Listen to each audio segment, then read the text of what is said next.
परागण क्या है? परागण कहा जाता है कि जब परागकोश से परागकोशों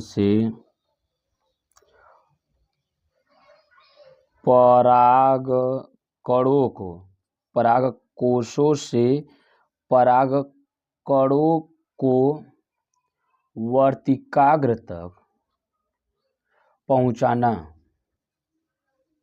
हमारा क्या कहलाता है? परागण कहलाता है। यह क्रिया किस प्रकार से होती है? हमारा दो प्रकार से होती है, एक स्वपरागण, एक परपरागण। कहा जाता है कि जब किसी पादप के में क्या होता है? परागकोशों का स्थानांतरण, क्या होता है? परागकोशों से परागकणों का स्थानांतरण उसी पुष्प के वर्तिकाग्र पर स्थानांतरित हो जाता है, तो वह क्रिया हमारा क्या कहलाता है? स्वपरागण। उसके बाद क्या कहता है? जब परागकोशों से परागकणों को वर्तिकाग्र तक पहुंचाने में किसी अन्य माध्यम की आवश्यकता होती है, तो उसे क्या कहा जाता है? हमारा परपरागण।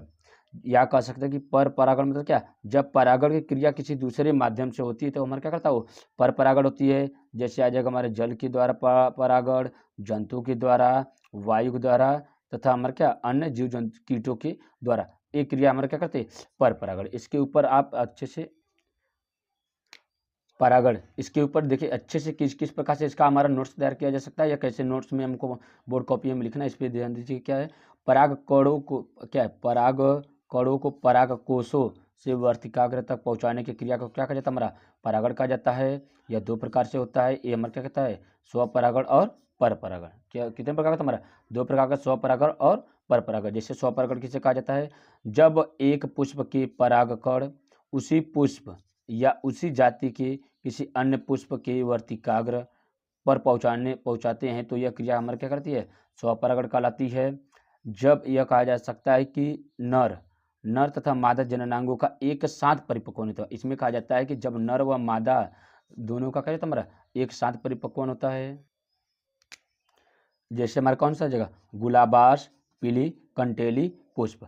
अब इसमें कहा जाता है कि स्वपरागण से किस प्रकार से लाभ हो सकता है? तो स्वपरागण के हमारा क्या बोला जा रहा है कि निम्न लाभ होते हैं। जैसे इसमें देखा जाएगा क्या होगा? जब स्वपरागण क्या है? स्वपरागण से क्या जाता है? हमारा ये पादपों का शुद्ध वंश होता है। कहा जाता है कि एक क्या जाता है? हमारा पादपों का शुद्ध वंश होता है। इससे परागण के लिए दूसरे पादपों पर निर्भर नहीं होना पड़ता है।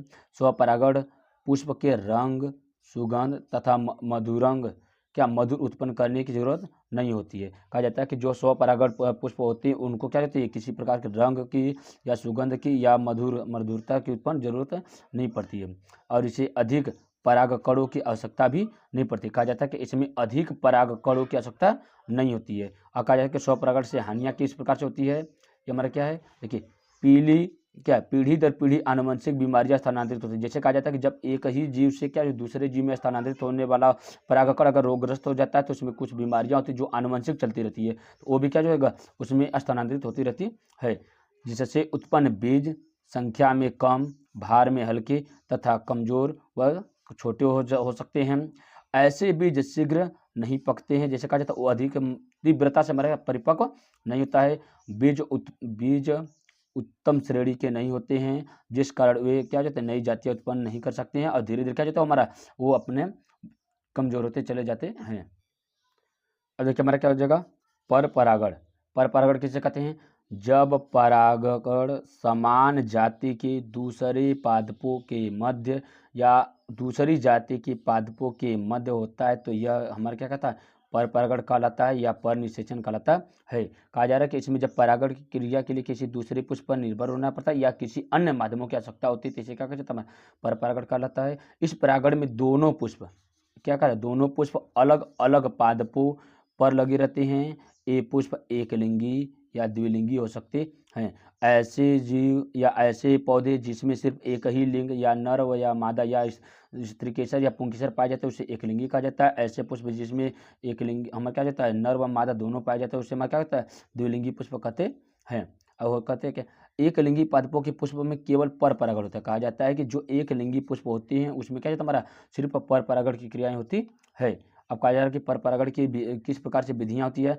एक पुष्प के परागकणों को दूसरे पुष्प की वर्तिकाग्र पर पहुंचाने के लिए कहा जा रहा है क्या, एक पुष्प के परागकणों को दूसरे पुष्प के वर्तिकाग्र तक पहुंचाने के लिए जैव तथा अजैव संसाधनों की आवश्यकता होती है। इस जैव साधन कीट, चिड़िया, हाथी, मनुष्य इत्यादि हो सकते हैं तथा अजैव संसाधन में क्या कहते हैं, वायु, जल इत्यादि हो सकते हैं।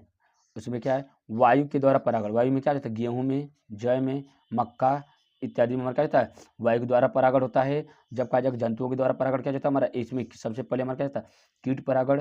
कीट परागण में हमारा मधुमक्खी, मधुमक्खी में क्या होता है, बनकसा, आर्किड इत्यादि। बनकसा में और आर्किड में हमारा क्या होता है, मधुमक्खी पालन होता है। फिर मक्खी में कौन सा होता है हमारा, रेफ्लेसिया, एरम तथा एकोलियोपस। क्या होता है, एकोलियोपस, ये हमारा क्या होता है, ये मक्खी में होता है। उसके बाद बर्रा में क्या हो जाता है हमारा, अंजीर में हमारा क्या होता है, बर्रा के द्वारा परागण की क्रिया होती है। ये कौन सा हमारा होता है, कीट परागण होता है। उसके बाद सल्भ, सल्भ में क्या होता है हमारा, तंबाकू, धतूरा व मक्का हमारा क्या होता है, में सल्भ के द्वारा परागण की क्रियाएं होती है। अब देखिए क्या हो जाता है हमारा, पक्षी द्वारा परागण, इसमें क्या है, बिग्नोनिया, बिग्नोनिया में हमारा क्या, गुंजन पक्षी के द्वारा बिग्नोनिया में परागण की क्रियाएं होती है। क्या होता है हमारे, घोंघा के द्वारा, घोंघा बोला जाएगा तो क्या, जली परागण, या जल में हमारा क्या होता है, लेमिना तथा जिमीकंद, जिमीकंद व लेमिना में क्या होता है हमारे, घोंघे के द्वारा परागण होता है। या कहा जा सकता है कि जल में जंतुओं के द्वारा परागण होने वाली क्रिया होती है। चमगादड़ द्वारा परागण, चमगादड़ क्या होता है हमारा, रात्रिचर होता है। तो ऐसे पुष्प जो रात्रि के समय में क्या होता है, पुष्प धारण करते हैं, उसे हम क्या कहते हैं, रात्रिचर पुष्प कहते हैं। तो चमगादड़ क्या होता है, रात्रि में परागण की क्रिया करने वाला होता है, जैसे कचनार, इपेरुआ, कदम इत्यादि में कहता है, इत्यादि पादपों में जंतुओं के द्वारा परागण की क्रियाएं होती है। अब देखिए हमारा क्या, जल के द्वारा परागण, जल के द्वारा परागण क्या जगह हमारा, ऐसे जीव जो जल में, जल के अंदर परागण की क्रियाएं करते हैं तो हमारा क्या कहता है, जल परागण कहलाते हैं। जैसे इसमें क्या जाएगा हमारा, समुद्री घास, जोस्टेरा इत्यादि हमारा क्या होता है। और उसके बाद हमारा दूसरा क्या होता है, वेली सनेरिया तथा हाइड्रिला, ये ऐसे जीव होते हैं जो हमारा क्या होता है, जल में परागण की क्रिया करते हैं। अब परागण के क्या जाता है हमारा, पर परागण के लाभ क्या हो सकते हैं, इसमें क्या जाता है, पर परागण पुष्प से बनने वाले फल बड़े व स्वादिष्ट होते हैं। कहा जाता है कि जो पर परागण के पुष्प होते हैं, इससे बने हुए जो फल होते हैं, फल किससे बनता है हमारा, अंडाशय से या बीजांड से। फल का निर्माण क्या था, अंडाशय से होता है, और फल बीज का निर्माण किससे होता है हमारा, बीजांड से होता है। इनमें बीजों की संख्या क्या होती है हमारा, बहुत ही अधिक मात्रा में होती है। इससे उत्पन्न बीज भी क्या होता है, बीज बड़े स्वस्थ तथा अच्छे नस्ल के होते हैं। पर परागण द्वारा रोग अवरोधक जातियां तैयार की जा सकती है।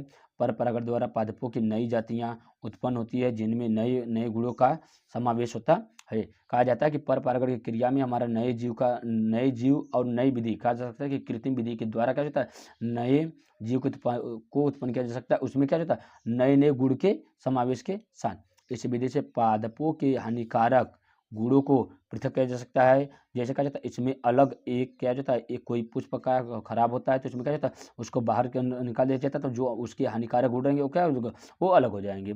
इससे संतति में जीवन संघर्ष की अपार क्षमताएं विकसित होती है। कहा जाता है कि जो पर परागण होते हैं उसमें क्या है तुम्हारा, उसके जीवन के संघर्ष के क्या अपार क्षमताएं विकसित होती है। इससे क्या जाती है, हानियां किस प्रकार से होती है, पर परागण की क्रिया क्या हो जाती है, बाह्य साधनों जैसे वायु, जल इत्यादि के द्वारा होता है, पर निर्भर करना पड़ता है, जिसके कारण यह अनिश्चित होता है। जैसे कहा जाता है कि अगर कुछ ऐसे पुष्प होते हैं जो क्या कहते हैं, मौसम के आधार पर पुष्प धारण करते हैं, तो उस मौसम में अगर मौसम ठीक प्रकार से नहीं रहते हैं तो वो क्या, परागण की क्रियाएं उस पुष्प में नहीं हो पाती। तो वो क्या कहता है, वंश क्या, पीढ़ी दर पीढ़ी अपने वंश को नहीं बना पाती, इसलिए क्या कहता है, उसमें हानियाँ होती हैं।